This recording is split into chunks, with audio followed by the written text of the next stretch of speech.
What's up everybody, and welcome to the channel. Today we're going to take a look at the 2024 Toyota GR Supra. This one is the 3.0 premium, finished off in Stratosphere. MSRP is $61,400. So underneath the hood, you're going to find the 3-liter inline 6-cylinder turbocharged engine with 382 horsepower and 368 pound-feet of torque. You can either get the 8-speed automatic or, of course, a 6-speed manual, and this car is rear-wheel drive. Automatics will do 0 to 60 in about 3.8 seconds. Manuals are about 4.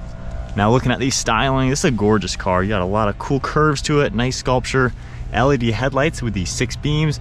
You also see the daytime running light. I really like how the lines just go to the front with this more of a cone shape. Got the Toyota badge, and then I like how these pieces fit really well in the front bumper. They look really aggressive. Got a huge opening in the center along with on the sides. Nice sculpture as well. All of your parking sensors, and then the front diffuser looks really nice. Nice looking splitter with just how aggressive everything looks. Got some trim pieces over here. Very large clamshell hood with some sharp lines that go towards that front. There is also some trim pieces on the back side of the hood as well, giving it a nice look overall. Really sporty looking car. At the side, you can see the 4-piston brake calipers from Brembo. We also have 19-inch wheels with a nice multi-spoke design. Side skirt finished off in the satin black, and then another trim piece in this door panel, which has a cool look. Door handles are body colored. Got some satin black on the mirror caps with a turn signal. You can see the gloss black for the A-pillars, more black trim surrounding the windows, and that double bubble design on the roof with some sharp lines throughout the center. The side profile of the Supra is really nice. Once again, you got good curves to it, really nice proportions, that longer front end, and I like how everything slopes into the rear. The rear fenders are massive, super curvy around the rear wheels, just giving it so much character. It just goes right into this ducktail spoiler, which looks really cool on the back of the Supra. You're gonna see the LED taillights, more sharp lines throughout it, along with some good curves to it, and then you can see the rear diffuser finished in the satin black. We have all your parking sensors, some fins down below, reverse light in the center, all of your badging. It really comes together. This is a great looking car. I think you can't find a bad angle. Now, to gain access to the trunk, you have a button on the key fob. There's one on the interior door panel as well. If I lift this open, we have a pretty good amount of space. You can actually fit a set of golf clubs in here in the golf bag. Storage on the left and right as well. Pretty good size for being a smaller car, and of course this privacy cover is removable, so this is a pretty practical 2-seat car. Moving on to the interior, we have the Hazelnut interior, which is a really nice touch for 2024. You can also see black throughout it.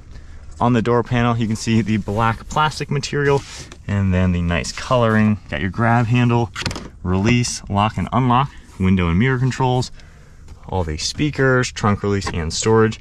And I like how the driver door is actually different than the passenger. Kind of gives you a cockpit feeling as the driver of this Supra. We've got Toyota Supra written on the door sill. All of your power controls for the seat, along with memory seating. You can adjust your bolsters and lumbar support. Nice bolsters down below with a little bit of the Alcantara material. Good bolsters on the back. They're very sporty and yet comfortable seats. So a nice place to be. And we got the leather steering wheel with the 2-tone color and that 3-spoke look. Hopping inside now. One thing cool, if you put it in sport mode right now and start it up, you get just a little bit of pop. You probably can't hear it, but it is a cool touch nonetheless. So inside we have cruise control over on this left side with your forward pacing, some icons right here for Bluetooth and audio, paddle shifters for the 8-speed, stalk on the right side for the windshield wipers, turn signal on the left, and this BC icon you can toggle through a few different items down below. Not all too configurable, however, this black area will pop up with turn-by-turn directions when you're using navigation. Going into sport mode, you can see the little bit different gauge cluster.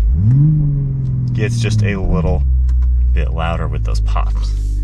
You can also see headlight controls. There's a heads-up display. Some of this black material with stitching. Not too bad looking. It's pretty clean in here. Silver trim. You got your typical screen from previous generation BMWs. Pretty easy to go through everything. Audio, phone, and then going into reverse, you got your backup camera and sensors that are going to pop up. You can also use the rotary dial over here, which is an easy way just to adjust all sorts of different things within the screen. So nice overall. Down below that, we have some shortcuts, all of your climate controls, dual zone temperature, fan speed, different zones, along with your heated seats. And then I like how this piece just kind of comes down, giving you a unique feeling. And once again, you can see how the brown's on this side and then black on that side. We have carbon fiber all down below, sport mode icon, safety sensors. You're able to adjust quite a bit of that. And then we have more of the padding for the armrest, cup holders, storage down below, and then a good size glove box. One last look at the interior. Great place to be. It's a premium feeling sports car. You have the speakers back there as well, all black for the headliner, dome lights, and then garage door buttons underneath the mirror. All right, so now in the Supra. So if you're new to the channel, I own a Toyota Supra. I have a 2023 manual transmission. I used to own a 2020 automatic. So I have 3 years experience in these cars.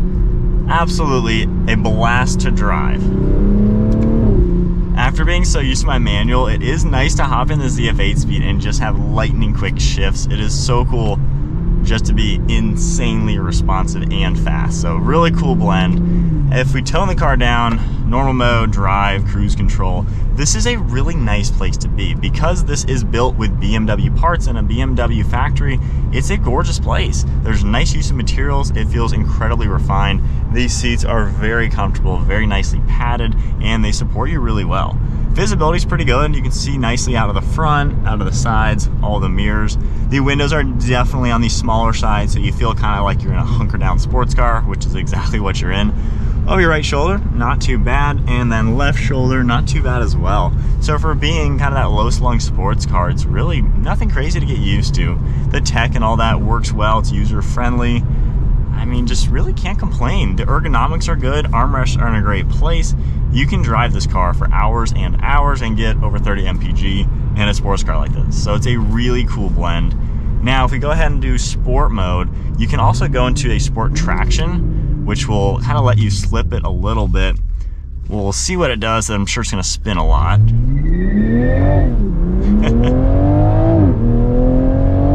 But nonetheless, up to speed without even thinking. And the transmission is so lightning quick if you use the paddle shifters. This car's also underrated. They dyno closer to 400 wheel horsepower. So nice to see the power that you're gonna get in a car like this, and the handling is fantastic. When you're in sport mode, it stiffens the suspension, it stiffens the steering, adjusts the engine to be a little bit more responsive, and then it gives you those pops on the gear changes and when you're accelerating. Gosh, this thing is just so much fun. It handles amazing, it's fast. The brakes also do a great job. Oh boy, there's some negative G's for you. But you really can't complain with this car. It is by far the best sports car in the segment for the money. I mean, you really just can't find a negative thing about it. Of course, I've owned these for quite a long time. I know them pretty good inside and out. But when you're driving it, it's just a fun car to dart around. You can just have fun in the mountains, the track, whatever you want. And the car is going to handle and do every single thing you want to do with it. Now, even in sport mode, while the suspension certainly stiffens up quite a lot, it's still not backbreaking. This is a kind of got a soft side to it, to where it just feels refined and comfortable, even in the sport mode. So this isn't going to be a car you're going to have to sacrifice to live with. This is something you genuinely can use from the day to day. And when you're in sport mode, it certainly stiffens up to be much more responsive. But if you tone it back down to the normal mode and everything, go back to normal traction, it softens up really nice to where the steering is nice and relaxed. It's just an easy, luxurious car to drive. And like I said, there's no sacrifices. You get the best of everything in this car. And it's so quick to go from comfort mode to then manual sport mode just like that. If you want traction to let you do a little bit more, tap one button. So you just get such a good blend. It's so much fun to drive. Very nimble with the steering for slow speeds. so hard. It is so cool.